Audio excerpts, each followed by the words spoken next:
South India shopping mall kilo sale అభిమానుల కోరికపై శ్రావణంలో కూడా ఆషాఢం ధరలకి.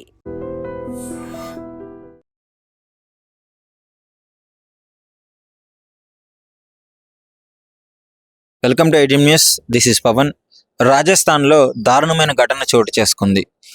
ఒక బ్లాక్ మ్యాజిక్, చేతబడులు ఇలాంటివి నమ్మి తన సొంత మేనల్లుడిని అతి కిరాతకంగా నరబలి అనే పేరుతో బలించడం జరిగింది. తన దాంపత్య జీవితం కోసం, తన సంసారం బాగుండడం కోసం తన అక్క కొడుకుని అతి కిరాతకంగా చంపడం జరిగింది.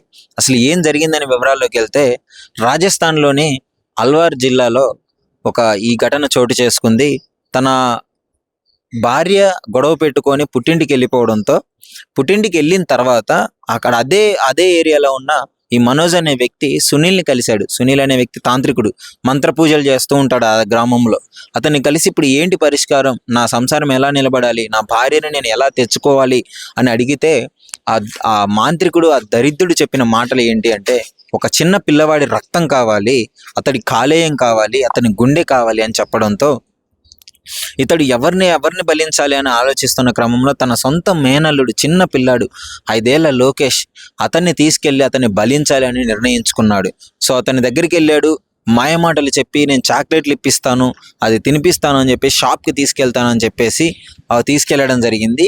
తీసుకెళ్ళి అదే గ్రామంలో ఉన్న ఒక పాడుబడ్డ ప్రదేశంలో గొంతు పిసికి ఊపిరాడకుండా చంపడం జరిగింది, స్వయాన తన చేతులతో.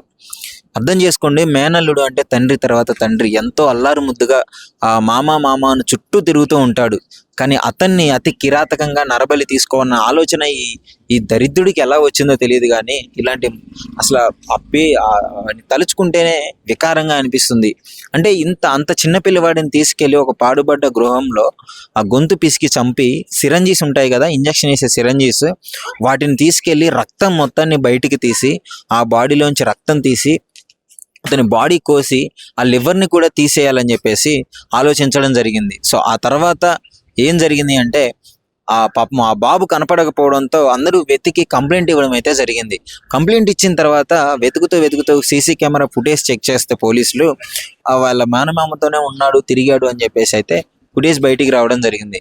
వెంటనే పోలీసులకి డౌట్ వచ్చింది. వాళ్ళ స్టైల్లో మనోజ్ అనే వ్యక్తిని విచారించాడు. విచారించిన తర్వాత మొత్తం ఈ భాగోతం అంతా బయటపడింది. సో వాళ్ళ భార్య పుట్టింటికి పోయిందంట గొడవ పెట్టుకొని.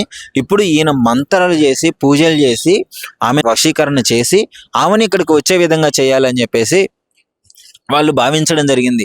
ఆ మాంత్రికుడు మాయమాటలు నమ్మి తన సొంత మేనల్లుడినే అతి కిరాతకంగా నరబలి తీసుకోవడం జరిగింది. అంటే ఈ సమాజంలో ఇంకా ఇలాంటి దుర్ఘటనలు జరగడం సిగ్గుచేటనే చెప్పుకోవాలి. ఈ బ్లాక్ మ్యాజిక్లు, చేతబడులు, వీటిని గుడ్డిగా నమ్మి ఎంతోమంది ప్రాణాలు కోల్పోవడం జరుగుతుంది.